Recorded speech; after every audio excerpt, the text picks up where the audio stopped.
T20 world cup 2026 టోర్నమెంట్లో భాగంగా ఇప్పుడు మన రివ్యూ వచ్చేసి మ్యాచ్ నంబర్ 29. ఓకే, ఈ మ్యాచ్ వచ్చేసి between England versus Italy. So toss విషయానికి వస్తే మాత్రం ఇంగ్లాండ్ వాళ్ళు టాస్ అయితే గెలిచి వాళ్ళు ఫస్ట్ బ్యాటింగ్ అయితే ఎంచుకున్నారు. ఓకే, సో మేము పెద్ద టార్గెటే మీకు ఇస్తాం, దమ్ముంటే దాన్ని చేజ్ చేయండి అని చెప్పేసి ఆ విధంగా ఛాలెంజ్ అనేది వాళ్ళకు ఇటలీ వాళ్ళకి విసిరారు. ఇటలీ వాళ్ళు సరే ఓకే పర్లేదు, మీరు ఎంతన్నా టార్గెట్ ఇవ్వండి, దాన్ని మేము చేంజ్ చేస్తామన్నట్టు ఇటలీ వాళ్ళు బౌలింగ్ ఎంచుకొని ఇంగ్లాండ్ వాళ్ళు అయితే బ్యాటింగ్ ఎంచుకున్నారు. ఇక ఇంగ్లాండ్ బ్యాటింగ్ విషయానికి వస్తే ఇంగ్లాండ్ వాళ్ళు 20 ఓవర్స్కి గాను వాళ్ళు 202 202 7 వికెట్లు కోల్పోయి 202 అనేది వాళ్ళు స్కోర్ చేశారు. ఇంగ్లాండ్లో ఎవరెవరు ఎంత బ్యాటింగ్ చేశారంటే మాత్రం వాళ్ళ దాంట్లో హయ్యెస్ట్ స్కోర్ చేసింది మాత్రం విల్ జాక్స్ వచ్చేసి 53 రన్స్ చేశాడు. ఐ థింక్ వీళ్ళ దాంట్లో వీళ్ళు స్టార్టింగ్లో చాలా వికెట్సే పడ్డాయి. బట్లర్ 3 రన్స్కి ఆల్అవుట్ అయ్యాడు. సాల్ట్ గార్డ్ కూడా అరౌండ్ 20+ ఏమో కొట్టాడు. ఇంకా వచ్చేసిన జాకబ్ బెతల్ కూడా 23+ ఏమో కొట్టాడు. అలాగే బ్యాంటన్ కూడా నేను లాస్ట్ మ్యాచ్లో హాఫ్ సెంచరీ చేశాడు, దీంట్లో కూడా ఆడతాడేమో అనుకున్నా, బట్ 30 మాత్రమే కొట్టాడు. శామ్ కరన్ కూడా 20+ ఏమో కొట్టాడు అంతే. ఇక లాస్ట్కి వచ్చేసి విల్ జాక్స్ ఒక్కడే హాఫ్ సెంచరీ వేయడం వల్ల యొక్క స్కోర్ వచ్చేసి వాళ్ళు 202 రన్స్ అనేది వాళ్ళు చేశారు.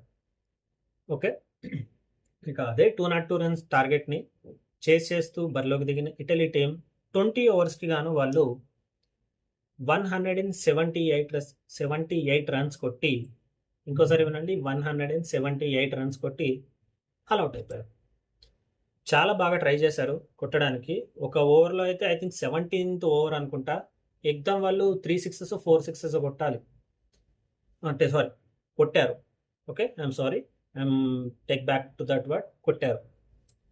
నేను ఖచ్చితంగా టఫ్ కాంపిటీషన్ ఇస్తారేమో అనుకున్నా, బట్ బ్యాడ్ లక్, ఇటలీ వాళ్ళు మ్యాచ్ అయితే ఓడిపోవడం జరిగింది.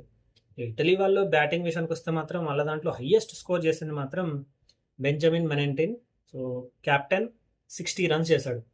ఇంకొచ్చేసి స్టేవార్ట్ మాత్రం ఏమని ఆడిండా, నేను చెప్తున్నాను కదా, 170 ఆ దగ్గరికి వెళ్ళడానికి మాత్రం ఇతని బ్యాటింగ్ లైనప్ ఇతను చేసిన బ్యాటింగే మెయిన్ రీజన్ అంటున్నాను. మిగతా వాళ్ళంతా డొల్లా ఏం లేదు, ఏం ఆడలేరు.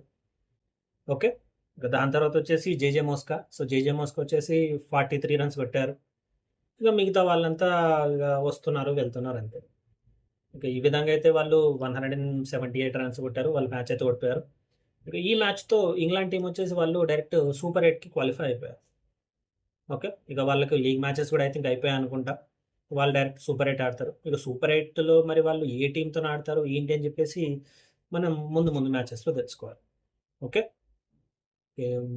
ఇది వీడియో, ఇది మ్యాచ్ మీద నా రివ్యూ.